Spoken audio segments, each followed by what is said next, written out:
नमस्कार साथियों, शुद्धार्थियों, कहना ज़रूरी है यूट्यूब चैनल सुधा उपाध्याय के सौजन्य से जो श्रृंखला बन रही है सदी के महत्वपूर्ण कवियों की, उसमें आज हम दलित चिंतक,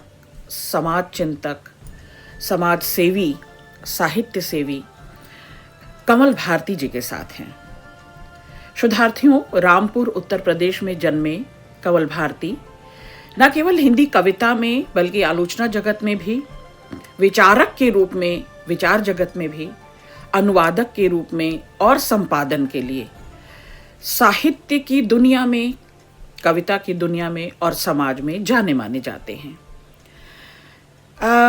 तब तुम्हारी निष्ठा क्या होगी, ये संकलन, इनका कविता संकलन प्रतिरोध के स्वर को जबरदस्त धार देता हुआ, प्रतिरोध को और अपनी उपस्थिति को, अपने चिन्हे और चिन्हित जाने की अनुगूंज को लिए हुए ये संकलन खासा चर्चा में रहा। इन्होंने आलोचना में भी बहुत ज़बरदस्त काम किया है। आलोचक के तौर पर ये धम्म विजय भी और साहित्यिक और आलोचकीय समाज में ये विशेष रूप से चर्चित रही है। प्रमुख रूप से आप समाज चिंतक और विचारक हैं।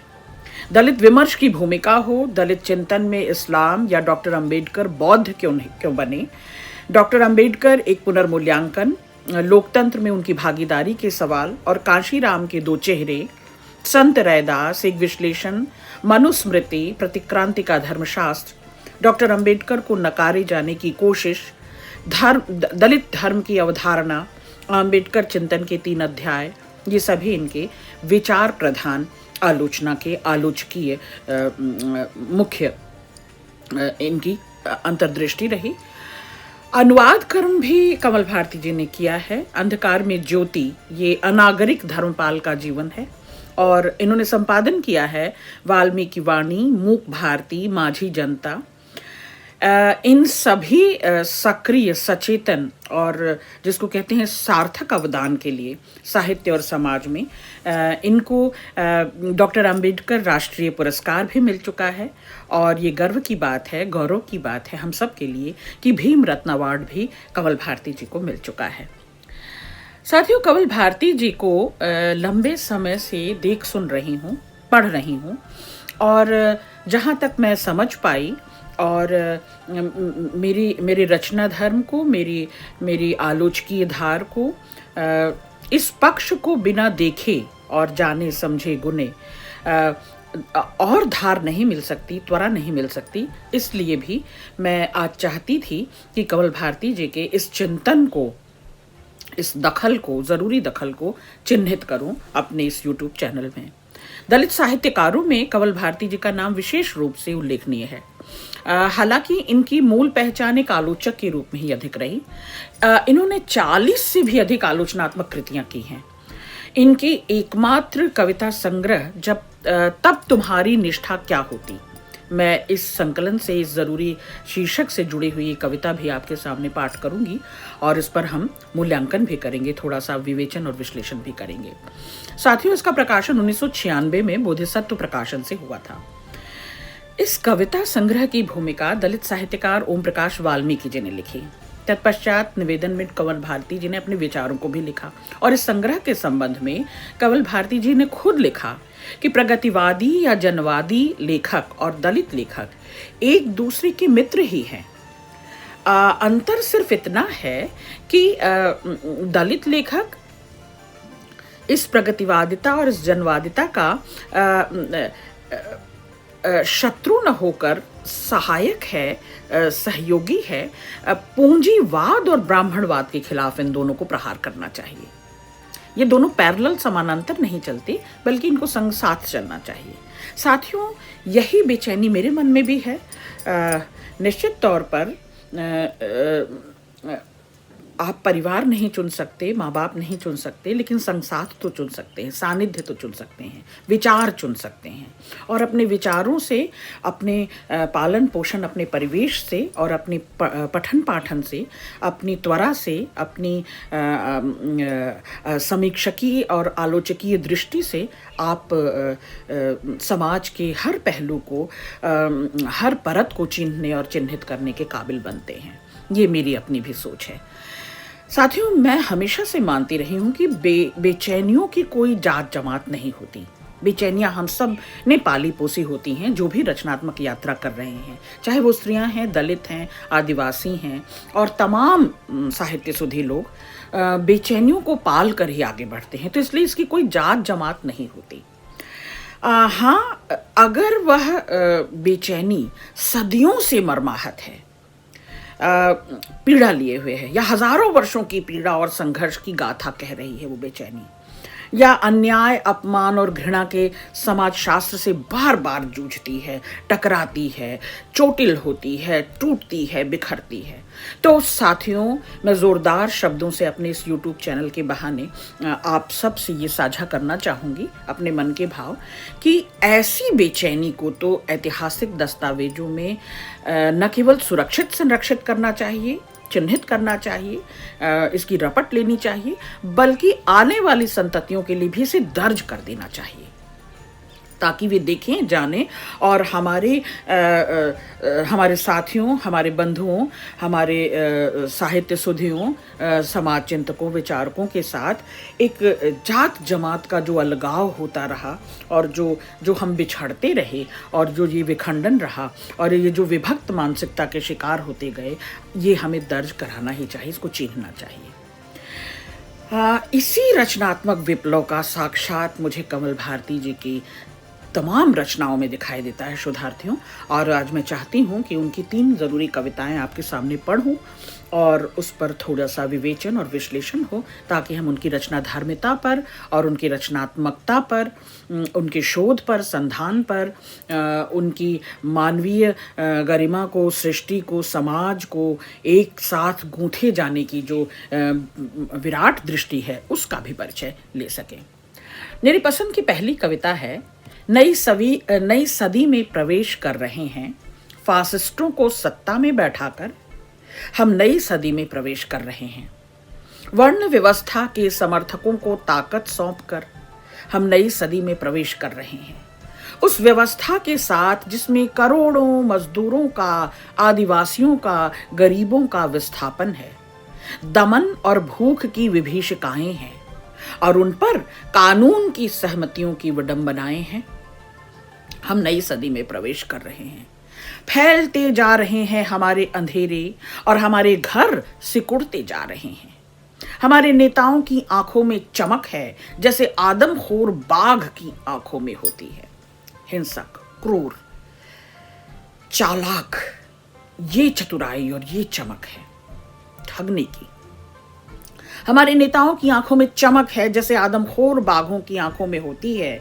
हमारे चारों ओर प्रवचन चल रहे हैं संत, महात्मा, बापू, मुरारियों के। वाह! उतारी जा रही हमारे जहनों में हमारे पूर्वजों के संघर्ष के लिए नफरत, उतारी जा रही हमारे जहनों में हमारे पूर्वजों के हत्यारों के लिए आस्थाएं। उनकी आंखों में भी चमक है जैसे आदमखोर बाघ की आंखों में होती है। हम एक भीड़ में तब्दील हो गए हैं, नारों की कोख से पैदा होने वाली भीड़ में, सपनों में जीने वाली भीड़ में। नारों की कोख से पैदा होने वाली भीड़ में, सपनों में जीने वाली भीड़ में, और हम नई सदी में प्रवेश कर रहे हैं। पिछली सदी का इतिहास बोध नई सदी में मार्गदर्शन कैसे करेगा? अगर ये आदमखोर बाघ भी होंगे नई सदी में, तो संकल्प लें, हम नई सदी के सूरज का स्वागत एक कायर भीड़ के रूप में नहीं, प्रतिरोध की शक्ति जुटाकर आदमखोर बाघों पर टूट पड़ने का हौसला लेकर करेंगे। आप देख रहे हैं हम किस सदी में प्रवेश कर रहे हैं।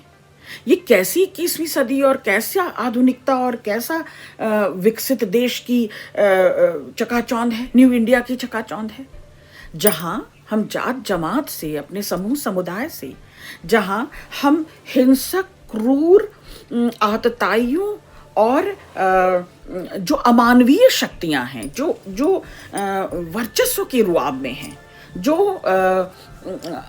हमें तोड़ रही हैं, हमारी मानवीय जो विरासत है, जो हमारे नैतिक मूल्य हैं और जो हमारी साझा साथ साथ चलने की कुवत और काबिलियत थी, उसे तोड़ रहे हैं। दरअसल किस सदी में हम प्रवेश कर रहे हैं जहां केवल नारे लगते हैं, जुलूस निकलता है, भगदड़ मचती है, भेड़ों की तरह हम भेड़ियों के शिकार होते हैं, हम भेड़ चाल में चल रहे हैं। हम इस क्रूर तंत्र को और इस तंत्र लोक को कब समझेंगे? हम बार बार ठगे जा रहे हैं और अपने ठगे जाने का एहसास तक नहीं है हमें।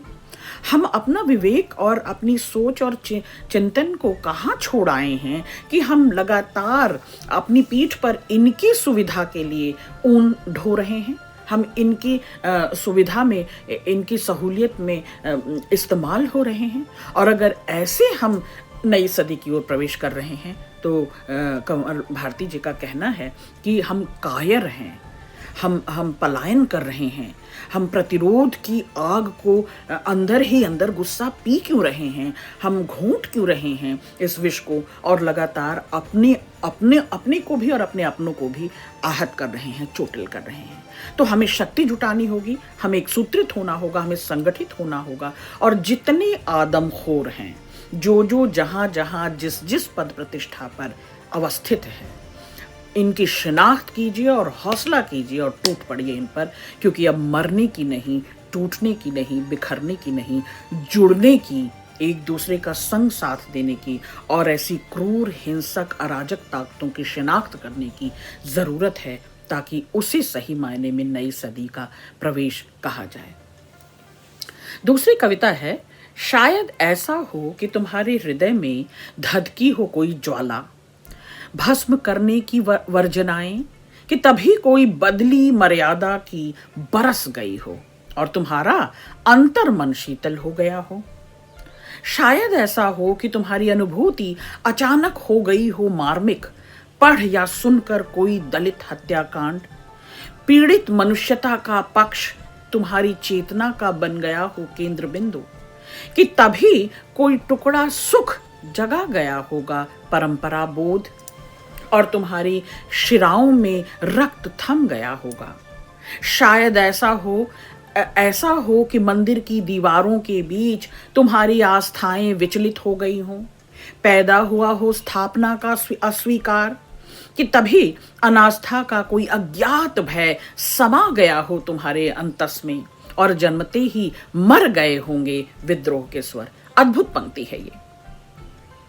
भबक कर उठने से पहले, उसको कुछ साकार रूप देने से पहले, कुछ सकारात्मक फेरबदल करने से पहले, कुछ जरूरी फेरबदल करने से पहले ही उस गुस्से को दबा दिया जाता है, या आप ही दम घोट देते हैं, आप ही उस गुस्से को पी जाते हैं। तभी अनास्था का कोई अज्ञात भय समा गया हो तुम्हारे अंतस में और जन्मते ही मर गए होंगे विद्रोह के स्वर। शायद ऐसा हो कि तुम्हारी अंतरात्मा में पिंजड़े में फड़फड़ाते पक्षी की वेदना को समझा हो, खोलना चाहा हो उसकी मुक्ति का द्वार, और तभी किसी वृद्ध सदस्य ने कहा होगा, यह पिंजड़ा खानदानी है, यह पिंजड़ा खानदानी है, बरसों बरस हमारे सम्मान का प्रतीक है, और तुम्हारी अंतरात्मा पर टंग गई होगी प्रतिष्ठा के प्रश्न। इस शायद और तभी के बीच कोई भावना बुलबुले की नियत जीती है, प्रतिरोधों से अविचलित। कोई व्यक्ति चेतना यदि जन्म ले तुम्हारे भीतर, तो तुम सिर्फ इतना कहना, पिंजड़े का द्वार खोल देना, पिंजड़े का द्वार खोल देना। साथियों, शोधार्थियों, कमल भारती की कविता उसी प्रतिरोध को, उसी गुस्से को, सकारात्मक गुस्सा है जो समाज के इस गड्ढमड्ढ को, इस ऊंच नीच को, इस छूत अछूत को, इस भेदभाव को, इस क्रूर पाखंड को दूर करने की चेष्टा कर रही है। और कमल भारती चेता रहे हैं बार बार। दरअसल उनकी कविताओं में मुझे चेतावनी की भाषा नजर आती है। ये गुस्सा, ये ठोस गुस्सा है, ये तरल नहीं है कि बजा के बह जाएगा, कहीं किसी के चरण में गिर कर धुल देगा, धो देगा सारे संताप को। जो सदियों से मर्मांतक पीड़ा भोगी है, जो सदियों से भेदभाव का व्यवहार भोगा है, जो सदियों से यातना और यंत्रणा का इतिहास, जो अतीत जो हमारे सामने पसरा हुआ है हमारे बाप दादाओं के ज़माने से, कमल भारती उस एक एक को उठाते हैं, उसकी पहचान करते हैं और करवाते हैं, और उसे न केवल निशान दे रहे हैं, संकेत दे रहे हैं, बल्कि दस्तावेजीकरण कर रहे हैं आने वाली संततियों के लिए कि इसे देखो, खुली आंखों से इसे पहचानो और अपने भीतर के गुस्से को बाहर निकालो। खुद उस गुस्से में जलो नहीं, बल्कि जो कुछ ये नकारात्मक है, जो ये हिंसक है, क्रूर है, अराजक है, इसे जला डालो उस गुस्से से। बेहतरीन कविता है, कई पंक्तियां तो बेहतरीन सूक्ति वाक्य के रूप में बहुत ही असरदार और मारक हैं। शुद्धार्थियों, अगली कविता है, यदि वेदों में लिखा होता ब्रह्म के पैर से हुए हैं पैदा, उन्हें उपनयन का अधिकार नहीं, तब तुम्हारी निष्ठा क्या होती। यदि धर्म सूत्रों में लिखा होता तुम ब्राह्मणों, ठाकुरों और वैश्यों के लिए विद्या, वेद पाठ और यज्ञ निषिद्ध है, यदि तुम सुन लो वेद का एक भी शब्द तो कानों में डाल दिया जाए पिघलाया हुआ शीशा, यदि वेद विद्या पढ़ने की करो धृष्टता तो काट दी जाए तुम्हारी जिह्वा, यदि यज्ञ करने का करो दुस्साहस तो छीन ली जाए तुम्हारी धन संपत्ति, या कत्ल कर दिया जाए तुम्हें उसी स्थान पर, तब तुम्हारी निष्ठा क्या होगी। यदि स्मृतियों का यह विधान लागू हो जाता तुम ब्राह्मणों, ठाकुरों और वैश्यों पर कि तुम नीच हो, श्मशान भूमिवत हो, तुम्हारे आवास हो गांवों के बाहर, तुम्हारे पेशे में घृणित मरे जानवरों को उठाना, मलमूत्र साफ करना, कपड़े धोना, बाल काटना, हमारे खेतों घरों में दास कर्म करना, तब तुम्हारी निष्ठा क्या होती। यदि यह विधान लागू हो जाता है तुम द्विजों पर, यदि यह विधान लागू हो जाता है तुम द्विजों पर कि तुम्हें धन संपत्ति रखने का अधिकार नहीं, तुम जिंदा रहो हमारी जूठन पर, हमारे दिए हुए पुराने वस्त्रों पर, तुम्हें अधिकार न हो पढ़ने लिखने का, तुम्हारे बच्चे सेवक बने हमारे पीढ़ी दर पीढ़ी, हम रहें तुम्हारे शासक, तब तुम्हारी निष्ठा क्या होती। यदि यह विधान लागू हो जाता कि तुम अस्पृश्य हो, तुम्हारी छाया भी अमंगल है, हमारे शरीर वायुमंडल और धरा के लिए, इसलिए तुम्हें गले में लटका कर हांडी और कमर में बांध कर झाड़ू सड़कों पर चलने की राजाज्ञा हो, तुम्हारा वर्जित हो मंदिरों में प्रवेश, सार्वजनिक कुओं तालाबों से पानी लेना, तब तुम्हारी निष्ठा क्या होती।